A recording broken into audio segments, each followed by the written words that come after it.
fine.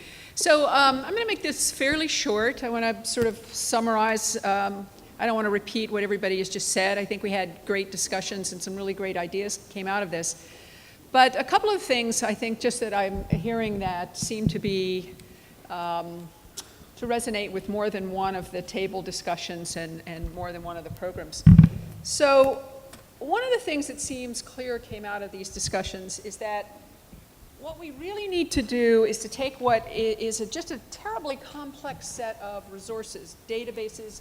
There are probably 1,000 databases out there, and other kinds of resources for research. There's probably 1,000 apps. There's probably 1,000 devices. Can you hear?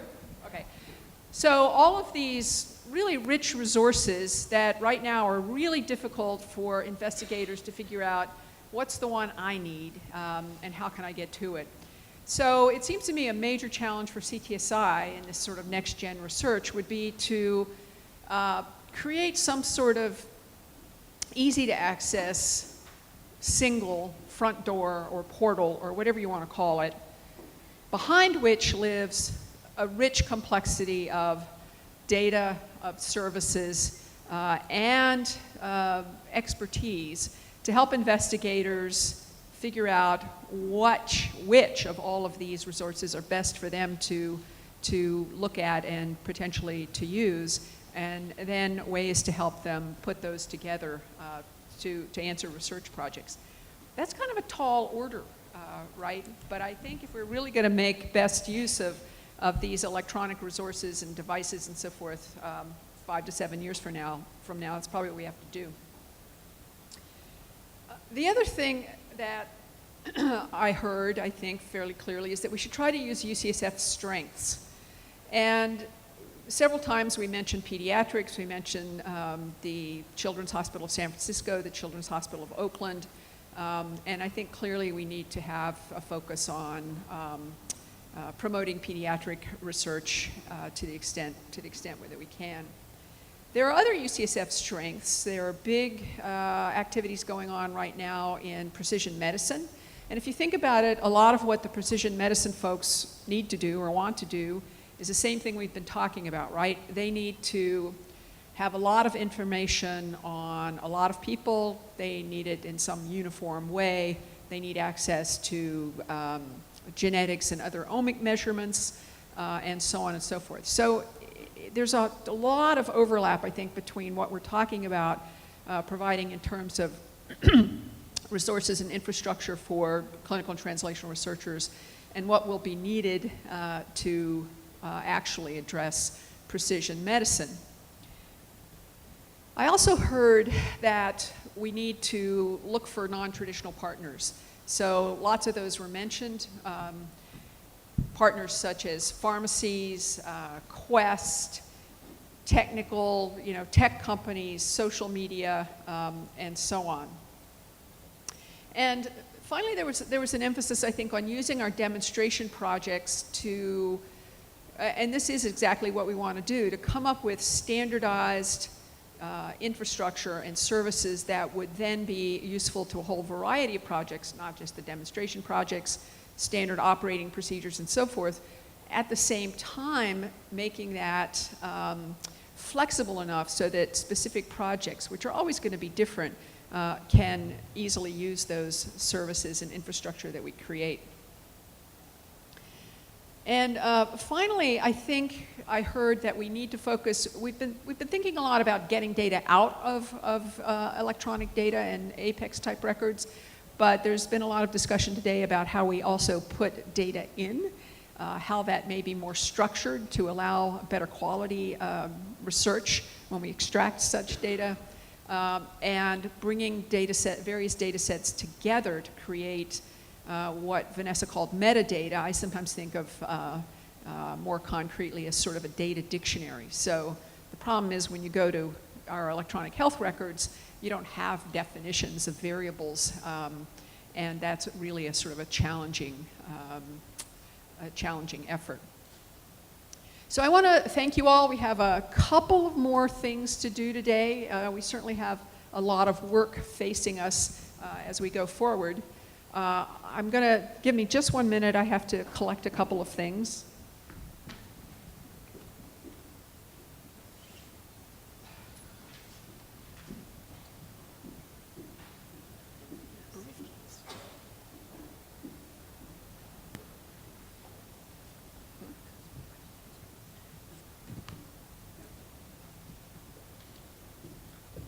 Let me first just ask for any questions or comments on, on the whole day or on my summary.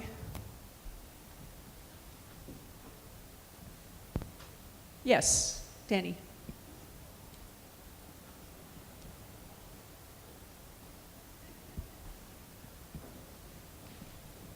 Hi, I'm Denny Colley, just joined CTSI looking after strategic initiatives. I just want to say what I'm hearing is a lot of synergy between, especially what we discussed in our table from CTST, from consulting services and BMI, about really capturing all, people are trying to find out who are the best people to talk to when accessing data, or how can I go about managing my team when you're talking about team science.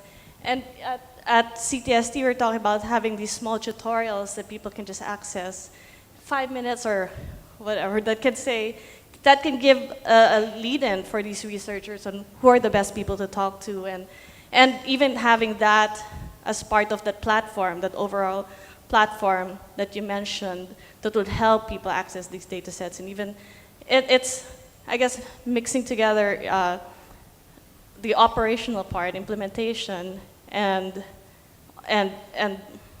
defining what is it that researchers need and making it access. I don't know if I'm explaining this part, but that's what I'm hearing from different sides. There's some management side to it. There's also how to get the word out there that we have these resources available.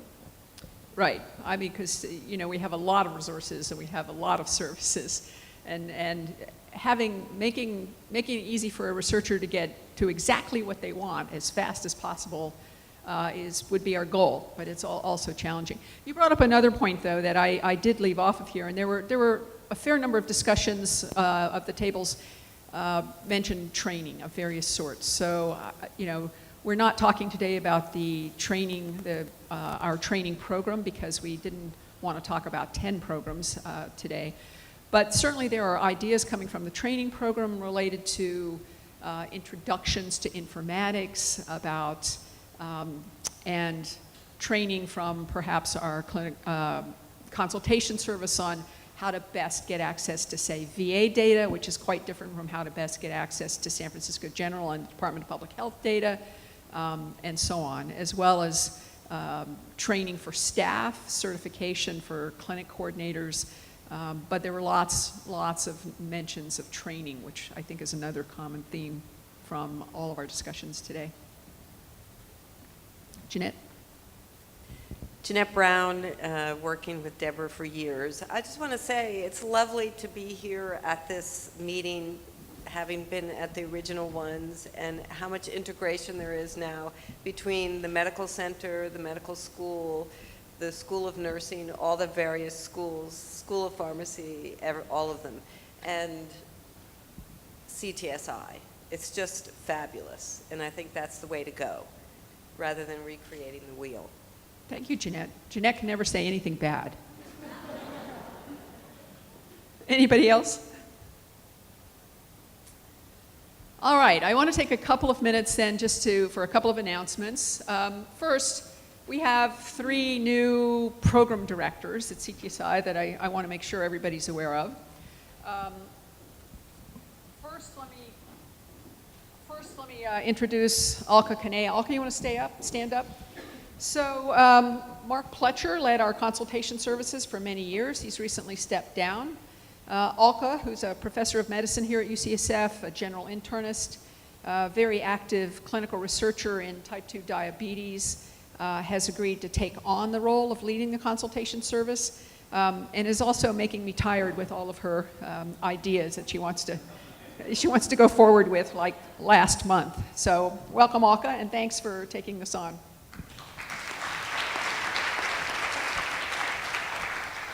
I also want to introduce Eric Ma. Is Eric, I saw him earlier, is Eric here? Ah, there you are. Eric, you want to stand up?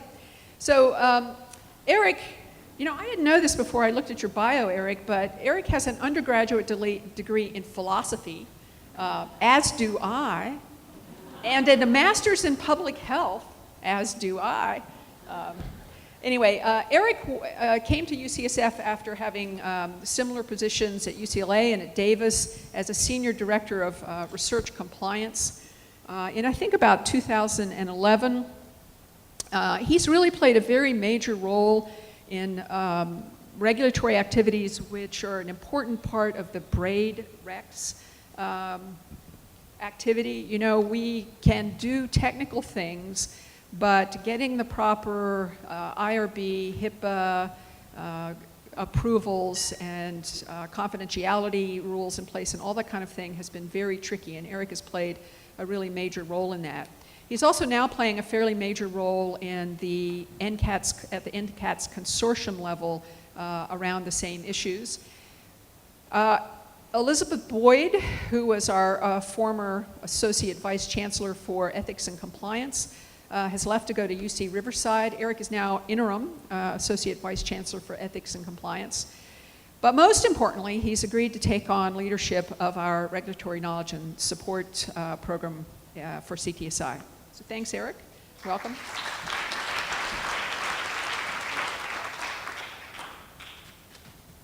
And finally, most of you, I think, know Leslie Yuan. She made a comment earlier during our discussion of biomedical, stand up, Leslie, I know you don't want to, but do it anyway. Calling herself the director of the virtual home, which she has been for many years. However, with Minnie Kahlon deserting us to go to Texas, Leslie, I am really happy to say, has agreed to become our Chief Information Officer for CTSI. Leslie really has created a fabulous team in the virtual home. They are our informatics folks. They've partnered with a lot of people across campus on a variety of projects, and I think everybody who's worked with them has been very happy and eager to continue working with them. Leslie is, as Minnie said, really super cool.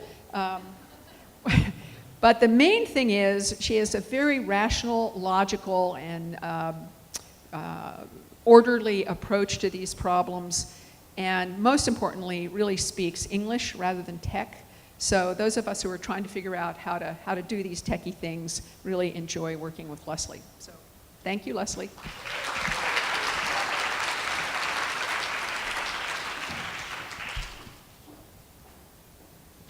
All right, we have one more event, and that is we have several awards. So we actually posted some categories this year for awards for our staff, and there are a couple that I would like to announce now. The first one was in the category of innovation, and the winner is Shondell Moody. Is Shondell here? He was here. Ah, okay. Hi, Shondell. Come on up here. So Shondell was nominated by Katie Nelson and John Reuter. Shondell joined us in the finance team in 2012 as a senior financial analyst. He works magic with large data sets and the data systems run by the School of Medicine. Within the finance team, he's implemented seamless improvements to make generating reports in Excel much easier. With the complicated, I mean really complicated, new My Reports system, which very few people can deal with, Shondell has really been a resource for many, not just in CTSI, but across campus, and is constantly sharing tips and tricks to help master this new system.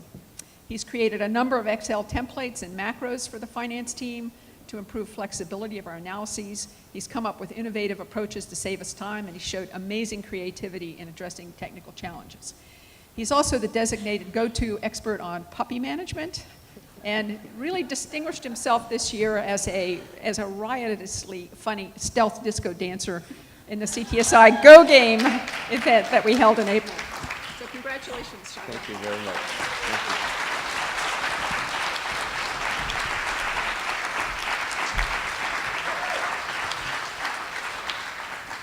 All right, next was the category of collaboration, and the winner is Paula Fleischer. Is Paula here? I saw her earlier. Nominated by Wiley Liu. So Paula is a navigator for the Community Engagement and Health Policy Program. She's really done a superb job facilitating rapid translation of research to improve community health. by developing broad partnerships to address alcohol and related safety harms. She's cultivated a diverse coalition composed of UCSF researchers, SFGH clinicians, nonprofits, public and private sector representatives to focus on the most vulnerable communities in San Francisco, many of whom have not traditionally worked very well together. She's also effectively leveraged UCSF science, data, and community expertise in crafting solutions while engaging in training medical and nursing students in community engagement. I'm not quite done. I'm not a disco dancer, though. No disco dancing, No. but it was said that you were a fabulous knitter, Oh, a Bollywood dancer, oh, oh. I did that. an active tweeter. Paula also volunteers for the Safe Passages program in the Tenderloin, where adults supervise kids walking back and forth to school.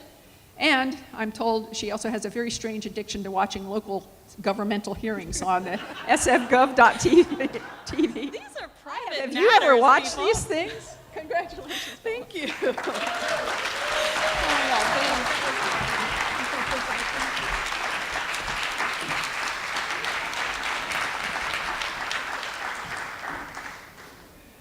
Our next category is initiative. And the winner for initiative is Katie Nelson. Hey, Katie. Nominated by Shondell and John Reuter. Katie has been working at CTSI since 2012. She was hired to manage the operations of SOS, but quickly promoted to serve as the program manager for both SOS and the consultation service.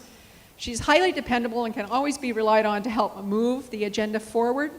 She stays focused, yet contributes solid, original, creative ideas.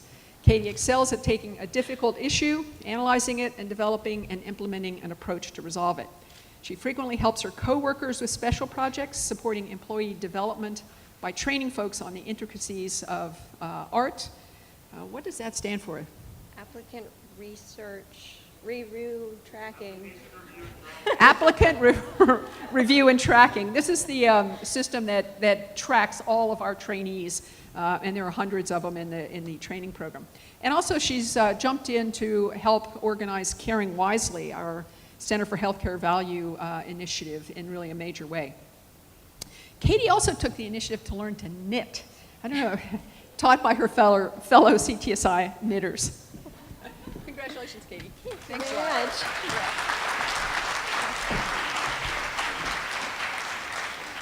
All right, we now have a special award that was just dreamed up by the CTSI leaders, and it's called Grace Under Pressure, and we want to award this to Eunice Stevens.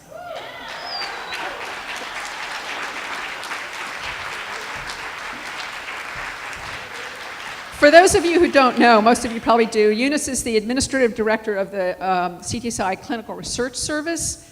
You know, we have 9 units, there are like 1,000 visits a month, they're all over our campuses. Chip Chambers, who's the director of CRS, says that Eunice really should be called the queen of CRS and not the administrative director. So also, as most of you know, CRS has been undergoing a lot of changes. They've had a major deficit that they've been working on reducing. And all of these changes are really far overdue and sorely needed, but have not made some people very happy. So Eunice really demonstrates poise and calm on turbulent days. I think she's had a lot of these recently. She addresses issues and problems directly, always bringing, I think, a great sense of humor to bear on the problem. She works tirelessly and collaboratively with the many stakeholders in CRS and is really a tremendous asset to the organization.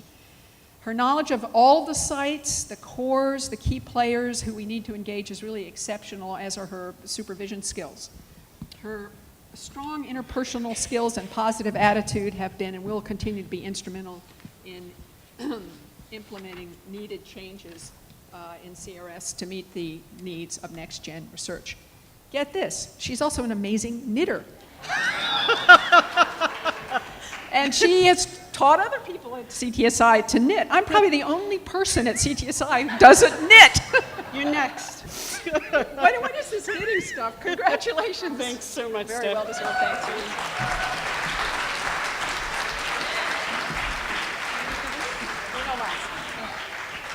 So we have one more, and this one is for perseverance. And again, the CTSI leadership would like to award this one to Alice Fishman. Hold on to that for me.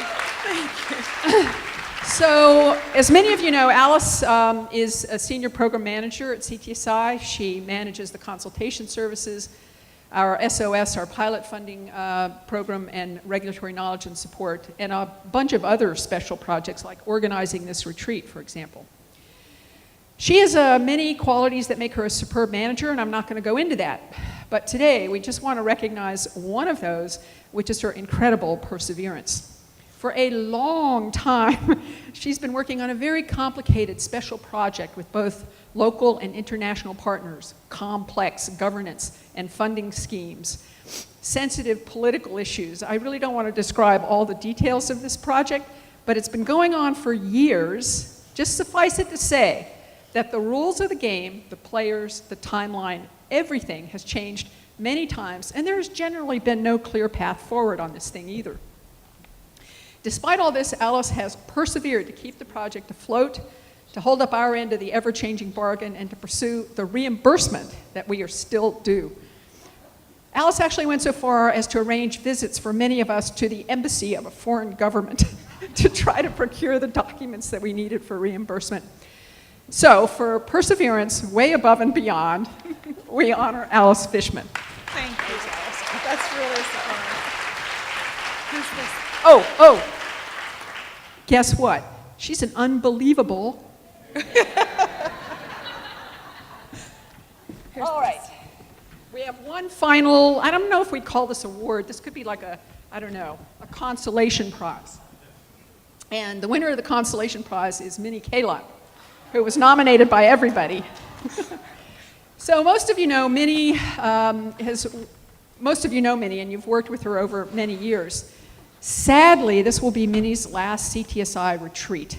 So we wanted to take this opportunity to publicly acknowledge the tremendous impact that Minnie has had on our CTSI.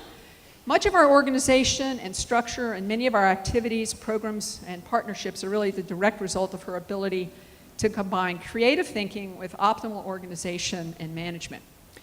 We also owe her really a great debt for identifying, hiring, and nurturing many of our really superb staff. As you know, Minnie is leaving us to become Vice Dean for Strategic Partnerships at the UT Austin Dell School of Medicine. We will really miss her great enthusiasm, her energy, insight, sense of humor, and her fabulous Indian cooking. But we want to wish you well, Minnie, in this new endeavor and give you a small photo to remember us by. So you guys can come and look at this. It's like all of us on this little one photo. Thank you. Thank you, Minnie. Thank you. Yes. Oh, I know. I won't say anything. All right. Well, so actually, Deborah, step aside, please, and stay on the stage. So I won't say anything, but you can't stop Minnie. You need to just step aside and stay on the stage. Thank you. I was here for another reason, so this is a surprise. Thank you so much. I just want to clarify that Alice Fishman is Assistant Director of CTSI Programs in recognition of her great work. She was promoted a little while back. I'm here, and June and Chip, if you could please just join me for this one. Sally Mead would love to have been here for this. This is not organized, but I'm here because we want to recognize a person to whom I think it is fair to say CTSI owes probably the largest debt. And she's been at the table ever since I started, which is pretty close to the start of the CTSI grant in 2007. She's brilliant, probably the most brilliant person I know. She is direct, probably the most direct person I know, She is the most direct person I know, superbly funny and caring. Her ideas, her commitment, her follow-through, her creativity are unsurpassed, and we are where we are today. I know because I watched it from the start because of Deborah Grady. And we are really grateful to her for taking on the interim directorship. And you know when we're going to hit this grant just out of the ballpark, you know it's going to be because of Deborah. We're all going to play a role, but Deborah has been there right from the start and is really, I mean, you know, interim doesn't make sense to her. She's in it or she's not, and we've watched her now in a different role as well over the last many months. So, Deborah, it was very hard to think about how we would celebrate you. What do we do? What do we give you? Do we sing you a song? Do we tell you some jokes? And then I think it was June that had a brilliant idea. So, this is only part of it. But we thought, maybe you needed a gavel. And I go, sorry, I got to read from it first. And the gavel says, to Deborah Grady, who has never needed a gavel to have her exceptional leadership recognized, but may still find use for it yet. Love CTSI. And I have the rest of it over there. So here's to Deborah.